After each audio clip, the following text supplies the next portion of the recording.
how do I keep it in perspective? Yeah, man, the progress is just acceptance, man. Just accept that, like, you didn't screw your life up overnight. You know what I mean? You're not going to get it back overnight. It's going to take time. Yeah. I'm a year and a half sober, and I don't have a car. I don't have a license. Just keep on pushing, for real. There's nothing that we can do. You're just got to keep pushing.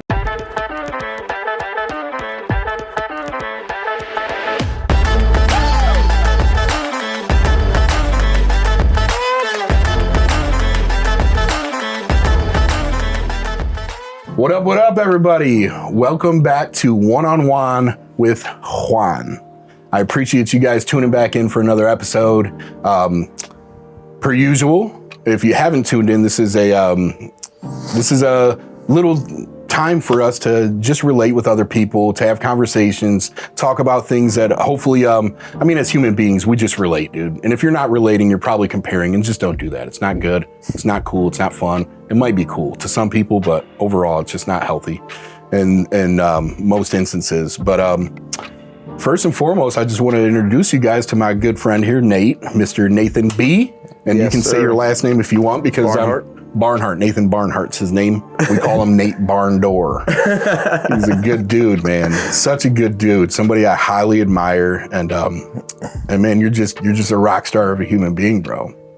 I appreciate you being here today, man. Thank you. So I told you everything we were going to talk about today. Right. And gave you every question. Yeah, you definitely didn't. Okay. I gave him no idea as to what he's going to be discussing. Right. He walked in and I said, perseverance. Yeah. I said, progress, not perfection. You ready? And let's go. You said, okay, sure. Yeah, right. So along those lines, though, man, I really was thinking about it. And something I admire so much, man, about you is the way that you handle life on life's terms, hardships, difficulties, and the way you keep your feet planted and humility just at the forefront of your life, dude. Mm-hmm. And I say that just by watching you, you know, and for you, you've been through a lot of things, though. You know, the first day you came back to detox, you lost your significant other, man. You know, it's been difficult because you're away from town. You haven't been able to get your license back due to court difficulties. You know, and I just want to kind of open the door on, you know, what is your motivating factor for you to persevere through some of the hardships, and what are some of the hardships? I don't want to speak for you. Motivating factors or hardships? Like, which one would you really want first? Wherever you feel like your heart's taken. Like, motivating factors is just like me not wanting to go back out and or not even just go back out, like be the person that I was prior to coming into recovery. You know what I mean? Just living life on life's terms, as they say. You know, just being a better person than I was the day before. Being a good employee, a good friend. Good dad, you know, being there for my daughter when she's 3.5 hours away, and more. I'm actually more there. I say this all the time. I'm more there for her now than I was when I was there with her. 3.5 hours away, right? Yeah, I'm more present, better father than I was, you know, back then. A year and a half ago, a little over that. And man, hardships. I'd say like the biggest hardship I went through prior to losing Desiree was me just being ready to go to the joint, being ready to go to prison. Like, it didn't really bug me. It did, but I think it did more when I first heard that I had a take it or leave it deal. You know what I mean? There was no negotiation. It was 27 months. You take that or you take it to the box. You take a jury trial and they're going to max me out, you know? Yeah. So I was ready. And how far along in your recovery were you at that point when you realized that 27 months was going to be what you were going to get? Oh, probably right at a year, right at pushing a year. You know what I mean? So I was 10 months when I went and got locked up down home, came back. It was probably right at a year. Around September, I think, is when I went, or no, November, just right past a year. Went down to sign the deal. When I signed the deal, they told me that they were dropping the gun charge, two trafficking charges, and one possession charge, and just hitting me with one F5 possession, and I was going to get probation. And that was like a blessing. I don't know how it happened. How did it happen? What do you mean? I guess just me doing what I'm doing now, just staying sober and doing the next right thing. You know what I mean? Because if they really would have looked into it, and if I would have fought it, like, the evidence was there. You know what I mean? Like, I may not been in the vehicle that they were there, but like the they were mine. Right, You know what right. I'm saying? Like they had messages of me selling, and they had the guns like right there. So, dude, being a year sober, finding out that you have 27 months, that you have to do 27 months. No, right? I was gonna judicial out in 6 or file for that in 6. Right, right. So, you know, and If I didn't screw it up. what was the mental process like for you after you found out, like, yo, I'm going to jail? You know, how was After I that? found out I was going to jail. Yeah. It really, and like I've never been in the joint, right? But I've Right. done a lot of county time. I get really comfortable really fast in that setting. So I can't say that it bothered me to go back because there was no responsibilities. You know what I mean? You wake up, eat, chop it up with people, hang out, kick it. You know what I mean? There's no responsibilities when you're locked up, right? What really hit me was when I found out I wasn't. There was more mental capacity in that Really? than there was me finding out I was potentially going to get locked up. Why? Because life hit me in the face. And then it was When I first got sober, when I lost Dez, like I ran from this case for at least 2 years. I mean, I was on the run for at least the better part of 2 years before I started, going fighting it and stuff. Not really fighting it, but like just going to the process. Yeah.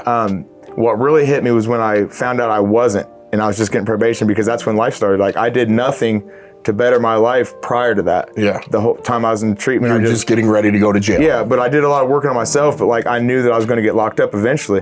Like how do you not get prison times with 2 F4s and 2 F5s and F3? You know what I mean? Like that doesn't happen for anybody. And the fact that happened for me, like I was ready to go, and then when it didn't happen, that's when the struggle hit. Man. That's when I really started like to think like, wow, this is real. Like I have to live life now. You know what I mean? And what was that? What's like live life? What did you feel like you were being pushed into doing?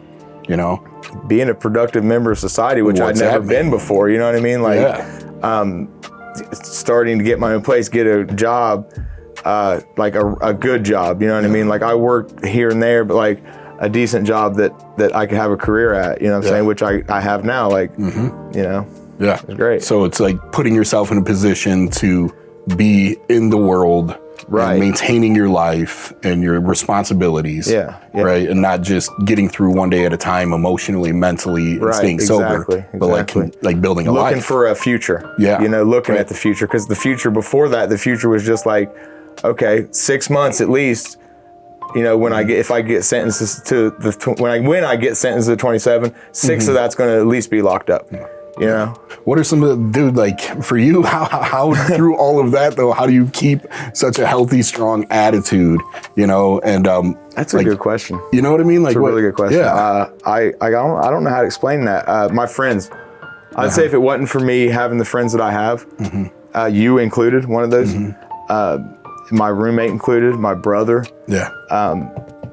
I wouldn't have got through it. You know what I mean? But what's interesting though is you're saying your friends, but your friends say that about you. You know what I mean? So I don't want to let you off the hook with just your friends, Doc, because there's something else, man. There's something else. There's something else, because I've witnessed you face a hardship and your friends haven't necessarily done anything to intervene, and you've handled it in stride. Like, what is that, man? Like, what is it that keeps you like, okay, like in a state of radical acceptance? I think that's what I was literally, before you said acceptance, I was just thinking that, probably accepting the fact that there's nothing I can do. Yeah, and just moving forward. When I was facing the time, there was nothing I could do. Right. You know what I mean? And then I'm getting probation, like there's nothing I can do. Like I have to live life now. It's either I live a successful life, a productive life, being a father, being a friend, and living as like I said, a productive member of society, or I just throw it all away for what? You know what I mean? To go back to that homeless person in Chillicothe again? Man. No. Yeah. That's not, I don't want that to be an option. Right. And not to veer too far right, but I believe one of the things that you like to do is like, you don't have like, some people have a stress stone or a stress rock. Did I hear that you have a stress frog, like an actual frog? What? No? No. I'm joking. I took that way right, guys. But, it's a lizard. Yeah, it's a lizard. Yeah. No, man, but, what I do have? What do you have? I do have a gizmo. You have a gizmo? I have a Build-A-Bear gizmo that my sponsor got me for Christmas. He's great. And that helps. It helps. And that helps. Love that. Shout out to your sponsor, man. That's dope. I wish my sponsor would get me a Build-A-Bear gizmo. So along those lines, man, we were talking about how you get through hardships, what those hardships look like. And but also I think it's, to wrap up here is, the idea of progress, not perfection, man. Right. Like, dude, you've made consistent strides towards progress, stayed 10 toes down. Like, I feel like people just get really frustrated sometimes, with their process. Like, damn, I don't got a car. I don't have a situation, right? Right. Yeah. Please. Right. Yeah. Like, how do you keep that in perspective, man? And what are you making progress towards? How do I keep it in perspective? Yeah, man, the progress is just acceptance, man. Just accept that, like, you didn't screw your life up overnight. You're not going to get it back overnight. Like, I was out there for the better part of, I say 20 years, but let's say 15, just to have a little cushion there. You know what I mean? Like, it's going to take time. Yeah. I'm a year and a half sober, and I don't have a car. I don't have a license. Like, my license is a ways out, good ways out. You know what I mean? Just keep on pushing, for real. There's nothing that we can do. You're just got to keep pushing. I don't know how to put it in words. Because what's back there waiting for you. Right, yeah. So, I heard something, and when I was in treatment, it really stuck with me. Like, they say that there's a reason that the rear view mirror is so much smaller than the windshield. Because you don't need to look back as much as you need to look forward. Hey, say that. What? For sure. What? Bro, well, I appreciate you, man, coming on, dude. I appreciate you constantly, man, just being there, being such a good dude, man. Thank you. And for showing what it looks like, to other people that are trying to get and stay sober. Yeah. And for all of you guys out there, I hope that you guys got something from that, which is some of the things I took from that is just to radical acceptance.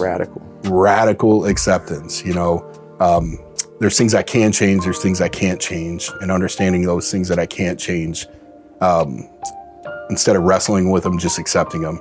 I hope that you guys took something away from this. If you guys can, do me a favor, hit the like button, smash the like button, hit the heart button. I prefer the heart button. You want the heart button? The heart button. We want the heart button. We want the heart button. Like, react to this post, hit us up in the comments. Let us know if there's anything that you felt like you want to discuss. Chop it up with us, however that looks, man. We appreciate you guys tuning in every week. Go to our Full Belly podcast Facebook page. Like that. Follow us there, too. We got a lot of really cool things happening there. And just carry the message to somebody else. If you're out there sick and having a hard time, you're struggling with getting sober, reach out to somebody, man. Life's good this way. Life can be good that way for you. And thanks, man. Thanks so much, dude, for tuning in, brother. I love you. Thank you. Love you, too. Appreciate you, man. For sure. So until next time, everybody, this is Juan on One-on-One with Juan. Much love. Peace out.